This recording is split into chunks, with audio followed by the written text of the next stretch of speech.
الشيطان الرجيم.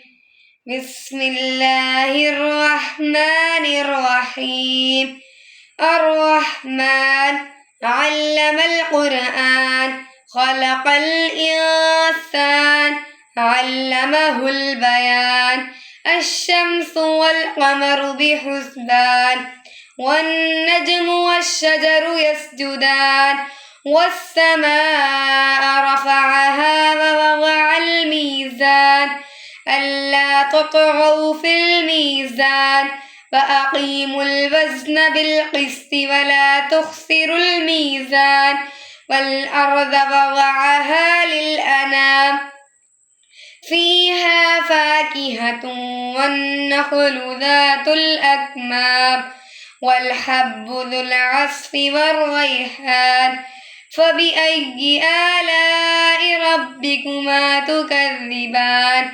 خلق الإنسان من صلصال كالفخار وخلق الجن من مارج من نار.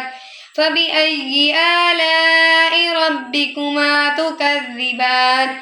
رب المشرقين ورب المغربين. فبأي آلاء ربكما تكذبان. بينهما برزخ لا يبغيان. فبأي آلاء ربكما تكذبان. يخرج منهما اللؤلؤ والمرجان. فبأي آلاء ربكما تكذبان. وله الجوار المنشآت في البحر كالأعلام. فبأي آلاء ربكما تكذبان. كل من عليها فان ويبقى وجه ربك ذو الجلال والإكرام. فبأي آلاء ربكما تكذبان. يسأله من في السماوات والأرض كل يوم هو في شأن. فبأي آلاء ربكما تكذبان. سنفرغ لكم أيها الثقلان. فبأي آلاء ربكما تكذبان. يا معشر الجن والإنس إن استطعتم أن تنفذوا من أقطار السماوات والأرض فانفذوا لا تنفذون إلا بسلطان. فبأي آلاء ربكما تكذبان. يرسل عليكما شواظ من نار ونحاس فلا تنتصران. فبأي آلاء ربكما تكذبان. فإذا شقت السماء فكانت وردة كالدهان.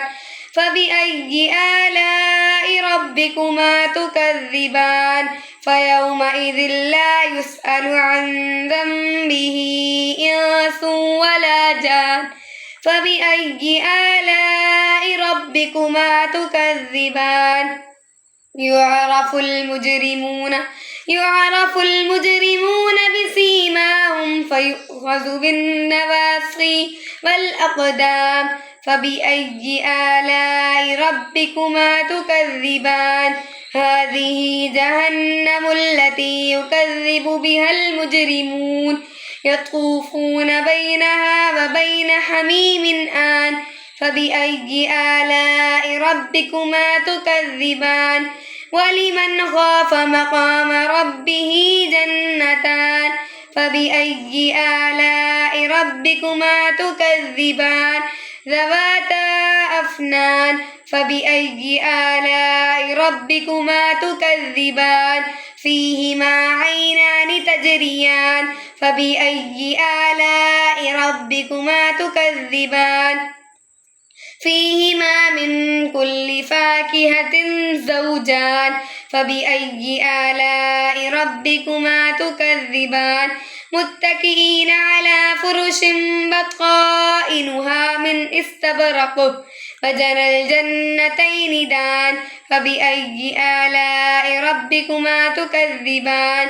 فيهن قاصرات قاصرات الطرف لم يطمثهن إنس قبلهم ولا جان فبأي آلاء ربكما تكذبان كأنهن الياقوت والمرجان فبأي آلاء ربكما تكذبان هل جزاء الإحسان إلا الإحسان فبأي آلاء ربكما تكذبان ومن دونهما جنتان فبأي آلاء ربكما تكذبان مدهامتان فبأي آلاء ربكما تكذبان فيهما عينان نضاختان فبأي آلاء ربكما تكذبان فيهما فاكهة ونخل ورمان